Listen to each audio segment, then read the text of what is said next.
Alguns mistérios atravessam os séculos, assim como atravessam poderosas montanhas, habitando dezenas de túneis, muito antes que estes fossem construídos por centenas de escravos. Meu nome é Fred Morse, terráqueo, brasileiro e mochileiro ufológico. Eu e minha equipe vamos em busca de diferentes fenômenos extraterrestres.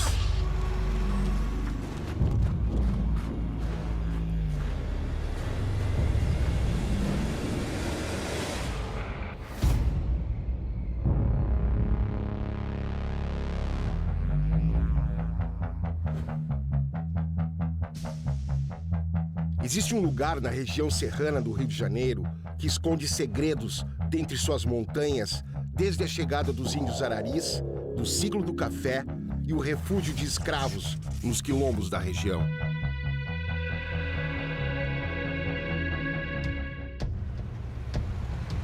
Histórias descobertas por um único homem, um pesquisador que deu um jeito de colocar a Serra da Beleza no mapa da ufologia mundial.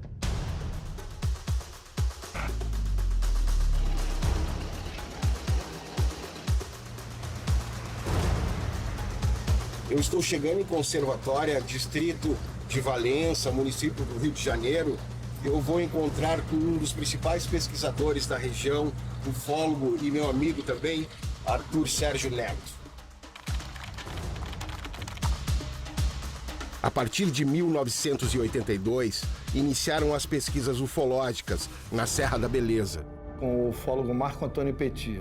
Ele veio para cá através de informações que ele recebeu tanto de civis como de militares. E na primeira vigília que ele fez aqui, no primeiro acampamento, eles tiveram um avistamento. Foi a confirmação de que realmente o local era um local de altíssima incidência e que valia a pena dar continuidade para a pesquisa. Relatos de aparições através dos séculos, índios, escravos e barões do café. Qual seria o verdadeiro interesse dessas luzes que adentram as montanhas da Serra da Beleza? Bases alienígenas? Garimpos extraterrestres? Em 1980, no meu grupo na cidade do Rio de Janeiro, eu comecei a receber uma quantidade expressiva de depoimentos de pessoas que tinham parentes aqui na região de Conservatória, distrito do município de Valença, e passavam com frequência, por exemplo, pela chamada Serra da Beleza. Esses depoimentos faziam menção a aparições que, às vezes, em determinadas semanas, seriam diárias, simplesmente. Até que no ano de 1981, eu fazendo uma conferência num clube militar na cidade do Rio de Janeiro, uma pessoa, um militar da própria Marinha Brasileira, ou seja, da Marinha de Guerra Brasileira, pediu a palavra e relatou algo que ele tinha visto aqui. Ele contou que chegando aqui à cidade conservatória, ele foi recebido por um casal de amigos e esse casal de amigos perguntou se ele queria ver discos voadores naquela noite.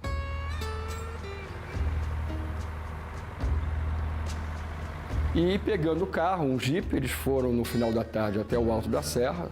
E conforme os minutos foram se passando, com o cair da noite, ele viu um objeto claramente de forma discoidal, com movimentos pendulares, como se estivesse preso a um fio imaginário no céu, se movimentando lentamente da Serra da Mantiqueira, por exemplo, em direção à cidade de Volta Redonda.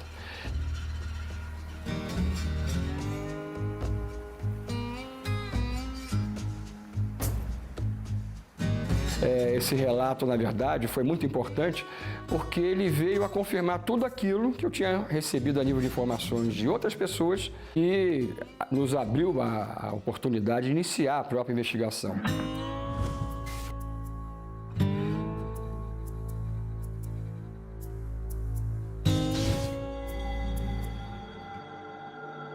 Bom, aqui tem 400 casos documentados, né? Inclusive, na atualidade, nós temos 3 casos, basicamente, que nós estamos investigando.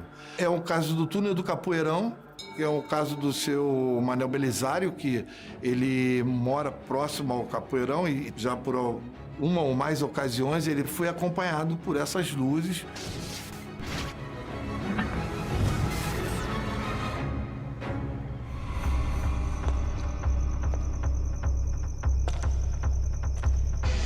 túnel do Capoeirão. É um túnel muito antigo, feito pelos escravos na antiguidade, né? Esse é um caso que a gente investiga já há algum tempo. O fato desses túneis concentrarem um tipo de energia circular durante séculos, que nunca parece sair de dentro deles, pode corroborar a teoria que esses lugares atraem ou foram feitos por alienígenas. O senhor estava vindo de cavalo, né, pra cá, né? Da venda. Aí chegou aqui na boca aqui, ela passou por cima da minha cabeça aqui, ó. Ela passou, aí vim na minha, aí abaixou na grota. Aí vim na minha direção. Aí é baixinho, sabe que é baixinho. Mas que altura tava a luz, assim? Não, tá do cavalo. Na altura do cavalo? Na direção do cavalo, mesma direção do cavalo. Não na altura, na direção que tá no arreio. Aí chegou aqui, na boca, ele entrou por cima da minha cabeça. Fiz assim, aí chegou ali, ela fez isso, pra dentro do túnel. A noite virou dia. A noite virou dia? Virou dia. Mas ficou claro, chegar tudo no chão. E o senhor entrou no túnel a cavalo ou não? Não. Aí eu parei aqui, na boca do túnel, e fiquei parado. Falei, não sei que eu entro, que eu volto, eu posso... E se você tem novidade nisso. E o senhor não ficou com medo? Não fiquei com medo, não. Eu só não entrei porque é segredo, né? E o senhor acredita que é um extraterrestre? Deve ser, né? O senhor acha que veio do céu? Veio do céu. De outro planeta? É. Seriam estes túneis construídos por escravos na época do ciclo do café, utilizados hoje como passagens para outras dimensões, pelos seres e pelas bolas de fogo, as chamadas Mãe do Ouro?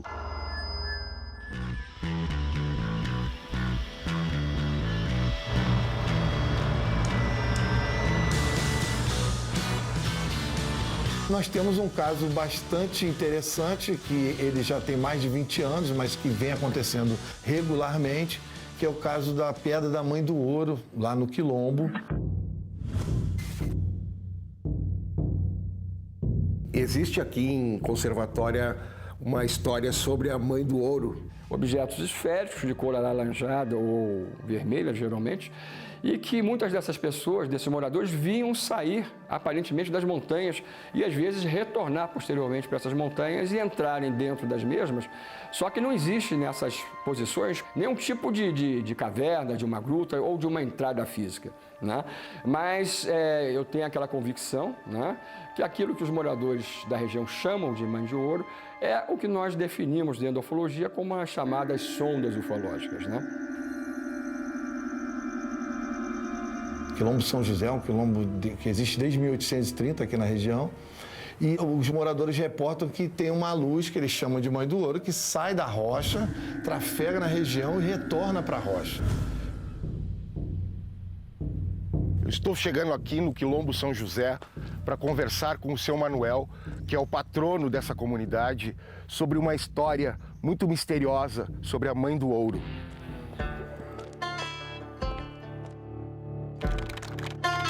Seu Manuel é o morador mais antigo do Quilombo. Com seus 98 anos, acompanha desde a infância as bolas luminosas surgirem nos céus da região. Diversas vezes a gente via a saída da pedra, daquela pedreira, de lá vinha a sirene. Aquela pedra lá, e cruzava. Ela saía de uma e entrava em outra. Chegava lá, ela desaparecia. Aquela luz era mesmo um farol de carro, né? Sim. Aí nós ficava parados, 10, 15 homens ali. Mas não era uma vez só não, sempre a gente via, né? Nos primeiros dias a gente ficou com medo. Achou que até o mundo que ia acabar. Sim. Tinha vez que a gente já deitado na cama e toda coisa, aí o terreiro criava tudo. E com que frequência o senhor via essa Mãe do Ouro? Era sempre à noite, era de dia? Não, de dia não via, não. Era só à noite. Só à noite. Só à noite. O senhor via essa mãe de ouro desde pequenininho? Desde pequeno. Desde pequeno a gente ficava com medo, o papai ainda falava, isso aí é a mãe de ouro. Ah, o seu pai já falava da mãe de ouro. Falou, vocês não precisam ficar com medo não, que isso é natureza.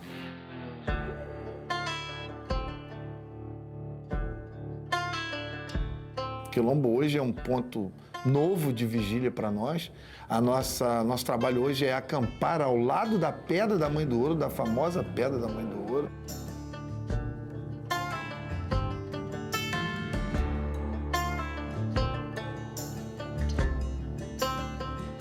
Quando eu já residi aqui na região, alguns moradores vieram me perguntar, questionar se eu não achava possível que a presença e interesse desses seres, dessas naves ou sondas aqui na região, tivesse alguma ligação com a presença da chamada areia monazítica.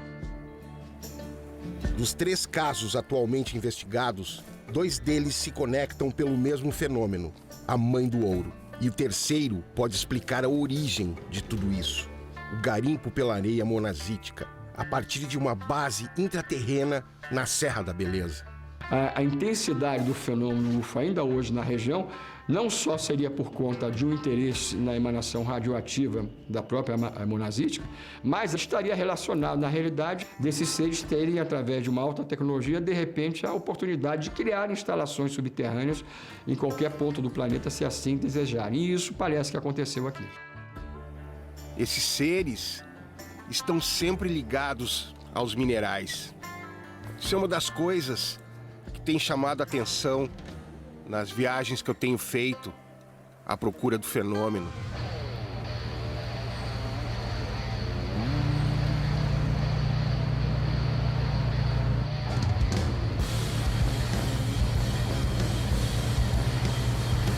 Esse caso é bastante interessante, foi o Marcelo, que é nosso amigo aqui, ele mora aqui na região e ele teve um avistamento, ele teve a oportunidade de bater uma foto às 11 horas da manhã, de dia, uma foto diurna, que é uma coisa rara. Ela tinha o formato de uma cúpula de igreja, assim.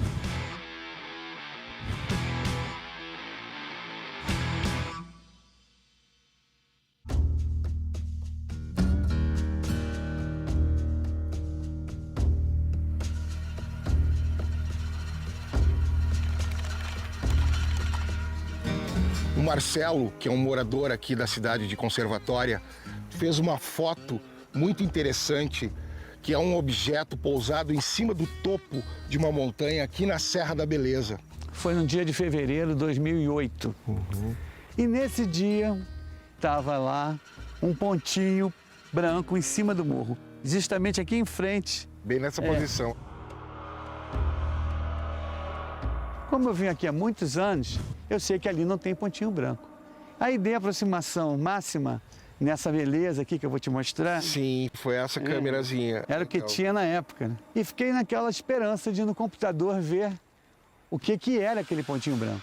Eu tomei a liberdade de trazer uma cópia da foto que tu fizeste. Sim. Olha ela aí. E a gente tá no exato lugar. Exatamente. Né, daquele dia que tu fizeste essa foto. Isso. E 1 minuto depois, eu bati a mesma foto e eu já não estava mais lá. Juntando as referências locais, outras pessoas também já tinham visto no meio do dia o que eles chamaram de asa delta posado no alto da montanha. Ela tinha o formato de uma cúpula de igreja, assim.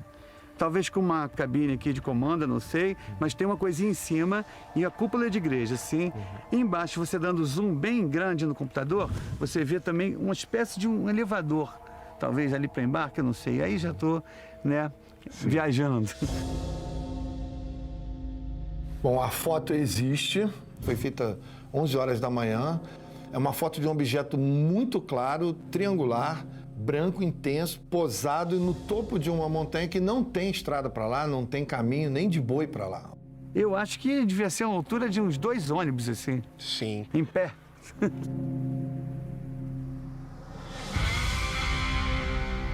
Bom, o Marcos Petit fala que existe uma base aqui, e uma no hiperespaço, né? O que acontece na Serra da Beleza é uma coisa muito mais profunda do que a gente poderia imaginar como uma área simplesmente que tem um interesse maior por parte de uma dessas civilizações. Parece que eles desenvolveram realmente algum tipo de plano de atuação que envolvia um nível de pesquisa que era focado certamente em cima de algum desses moradores.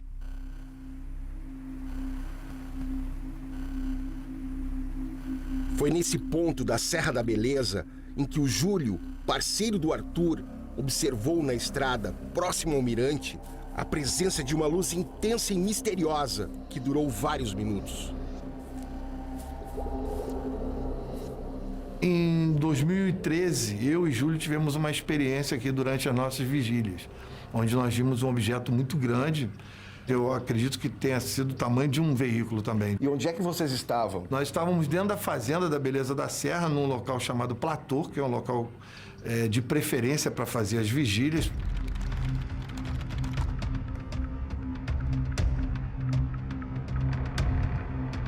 Pô, foi no dia 3 de agosto de 2013.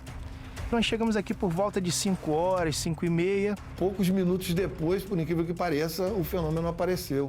Eu observei uns 2 clarões saindo aqui por trás dessa montanha. Dessa aqui. Nós vimos uns clarões no céu, contamos 5 clarões. Era uma noite estrelada, o céu limpo, não tinha como ser relâmpago. No total foram 5 clarões.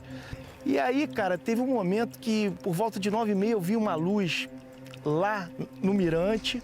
Lá no mirante, onde passa a estrada. Ali na montanha onde passa a estrada. Ela estava mais ou menos a uns 10 ou 15 metros da estrada, num morro que tem em cima da estrada. Veio passando um carro, subindo a serra, e aí o carro se posicionou debaixo dessa luz. Então essa luz se ampliou. Essa pessoa que estava dirigindo esse carro foi protagonista de um fato cinematográfico, né? E aí iluminou toda aquela montanha, o carro diminuiu e foi devagarzinho passando por debaixo daquela luz. E nesse momento que eu tive a referência do carro para ter a noção do tamanho da luz. Exato, eu ia te perguntar isso. Qual era o tamanho em relação ao carro? A emanação de luz, calculo mais ou menos uns 50 metros de diâmetro, ela tomava toda a montanha, a estrada e ainda um pouco abaixo da estrada. Me parecia assim ter umas 2 vezes o tamanho de um carro, 2 vezes mais um carro. Certo. E aí, o fato já estava demorando algum tempo, eu falei assim, não, vou fotografar. Quando ele pegou a câmera para fotografar, a luz apagou. A luz, no mesmo momento, ela retraiu. E aí eu bati na mão dele e falei, guarda. Ele bateu no meu braço e falou, guarda essa câmera. Aí eu peguei, joguei a câmera dentro do bolso do casaco ligada. Quando ele guardou, a luz retornou.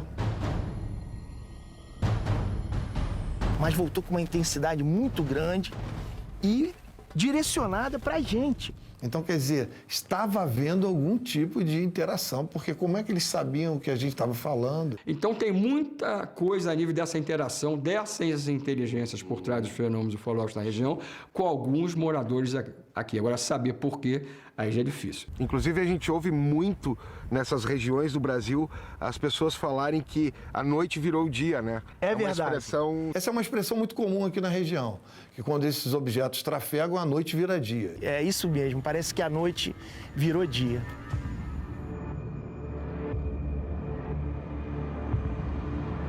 Nós fomos afetados pela a luz, a intensidade de luz daquele objeto.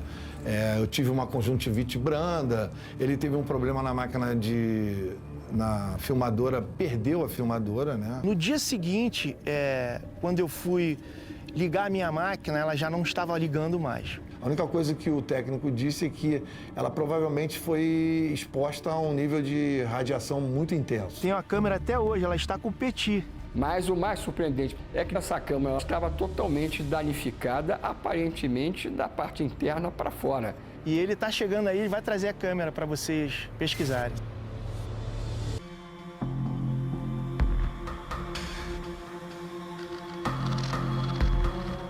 Para mim foi o meu primeiro avistamento e eu confesso a você que eu fiquei com um pouco de medo.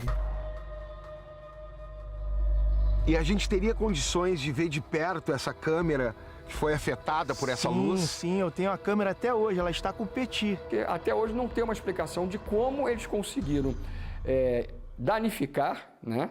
Tornar essa câmara totalmente fora de operação, agindo da parte interna dela para fora. E ele está chegando aí, ele vai trazer a câmera para vocês pesquisarem. Júlio, vamos fazer uma vigília hoje à noite com a chegada do Petit, exatamente no lugar onde vocês tiveram um avistamento, tu e o Arthur?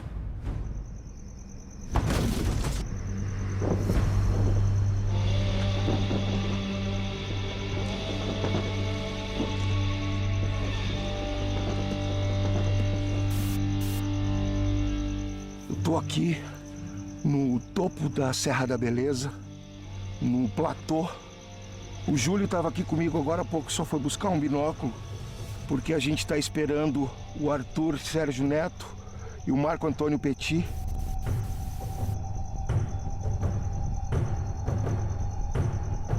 Na noite privilegiada do platô, principal base de vigílias do trio de amigos ufólogos, tratei de posicionar o telescópio em busca de um único objeto que fosse desconhecido dentre os 145 mil corpos celestes registrados na sua memória. Mais ou menos por aí. Ó, Petit. Tudo bom, Fred? Tudo bem. Tava te esperando. Chegamos. E olha aí. Trouxe a câmera do Júlio. Fala, Júlio. Aí, Fred, a câmera. Certo. Essa é a famosa câmera, então. É um fato realmente impressionante que mostra não só a alta tecnologia que existe por trás justamente dessa civilização que aqui atua, né? E também aquilo que eu já tinha percebido há muitos anos atrás, eles saberem de alguma maneira aquilo que a gente está pensando, aquilo que a gente está pretendendo ou não fazer. E Petit, esse é o local que vocês fizeram muitas vigílias, né? Nós descobrimos, por exemplo, que mais de 50%, por exemplo, das ocorrências se dão entre a lua nova e crescente. Isso foi um dado realmente estatístico depois de mais de 600 vigílias que foi confirmado. É um fato. Agora, quanto à época do ano, principalmente nos 3 meses do inverno, acontecem cerca de 80% das experiências aqui na Serra da Beleza.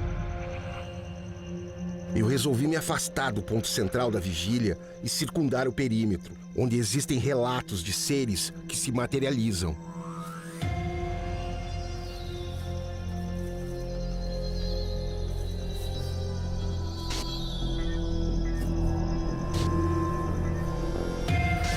Uma ponta aqui do platô, é um lugar bem assustador. E eu tô vendo uma luz bem aqui.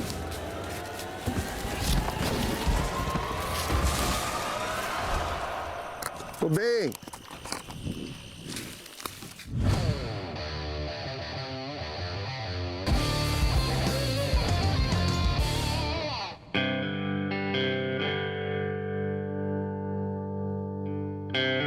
Amanheceu agora há pouco e a vigília com os ufólogos Petit, Júlio e Arthur foi recheada de histórias que só corroboram a importância desse lugar para a ufologia mundial. E apesar da gente não ter registrado nenhum fenômeno durante a noite, não faltam casos impressionantes já comprovados na Serra da Beleza.